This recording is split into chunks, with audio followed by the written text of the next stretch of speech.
அஸ்ஸலாமு அலைக்கும் friends. Apple ரசம் எப்படி வைக்கிறது பார்க்கலாம். 3 தக்காளி எடுத்திருக்கேன், ஒரு ஆப்பிள் எடுத்திருக்கேன். ஆப்பிள் வந்து செங்காயாக இருக்கணும். தக்காளி பழம் இல்லாமலே நீங்கள் வந்து ஆப்பிள் பழத்தை மட்டுக்கும் போட்டு நீங்கள் ரசம் வைக்கலாம், ரொம்ப சூப்பராக இருக்கும். முங்குற அளவுக்கு தண்ணி ஊற்றிட்டு 1 டீஸ்பூன் கல் உப்பு போட்டுட்டு 2 கொதி வந்ததுக்கப்புறம் இறக்கி வச்சுருங்க. அதுக்கப்புறம் வந்து நம்ம மசாலா ரெடி பண்ணிடலாம். 1 டீஸ்பூன் சீரகம், 1 டீஸ்பூன் மிளகு, 1 டீஸ்பூன் மல்லி விதை, 4 5 பட்டை மிளகா, ஒரு கொத்து கருவேப்பிலை, கொத்தமல்லி இலை தண்டு பகுதி மட்டும் போட்டுக்கோங்க. நான் இது கூட பூண்டு போட்டு அரைக்க மறந்துட்டேன், நீங்கள் பூண்டு போட்டுக்கோங்க.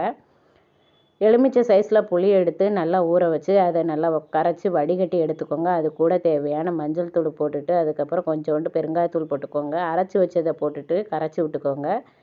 அதுக்கப்புறம் வந்து கொத்தமல்லி இலையெல்லாம் போட்டுட்டு நம்ம வேக வச்சதில் தண்ணி நிற்கும், அந்த தண்ணியை இந்த கரைச்சி வச்சதுலையே ஊற்றி விட்டுறலாம். தண்ணி வேஸ்ட்டு பண்ணிட வேண்டாம். அதுக்கப்புறம் இதை நல்லா உருளைக்கிழங்கு மசிக்கிறத வச்சு மசிச்சு விட்டிங்கன்னா இந்த அளவுக்கு மசிஞ்சிரும். இப்போ எல்லாத்தையும் தாளித்து கொட்டிடலாம். 2 டீஸ்பூன் ஆயில் ஊற்றிட்டு ஆயில் காய்ஞ்சதுக்கு பிறகு 1/2 டீஸ்பூன் கடுகு போட்டுட்டு அதுக்கப்புறம் வெங்காயம் கருவேப்பிலை போட்டு நல்லா இந்த மாதிரி நிறமாக வதக்கிக்கோங்க. வதக்கினதுக்கப்புறம் நம்ம கரைச்சி வச்சுருந்த கரைசலை ஊற்றிடலாம்.